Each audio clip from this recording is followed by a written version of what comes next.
At the age of 13, I started to make my own music, some first steps, I would say. It was very easy, chamber things, like for piano and violin or something like that. I used to play violin. And then I make a lot of music for theater as I was 20 years old. And in the same time, I was interested on developing instrumental music. And I moved to Krakow, where I started composition.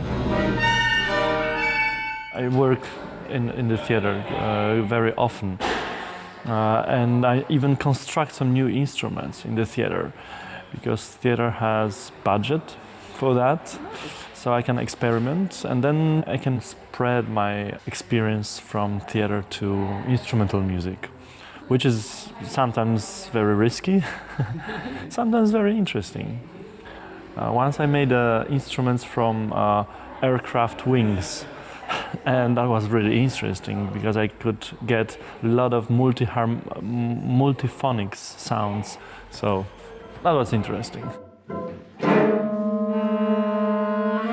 I think last 5-6 years I discovered something like science, but it is on the border of science and art, which is called neuroaesthetics. And this is a scientific approach to the music, to the sound, to the vision, how our brain reacts on artistic impulses. So I'm trying to research this field.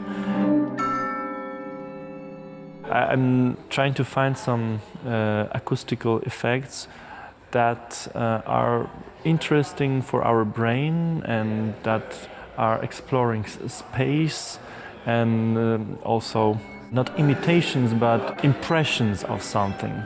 You know, you put a sound and you have impression that, well, was it from the orchestra or was it from somewhere else? How was it made?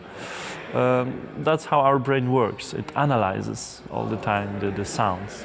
So I'm constructing my piece from this kind of signals, musical signals, that are interesting for our brain.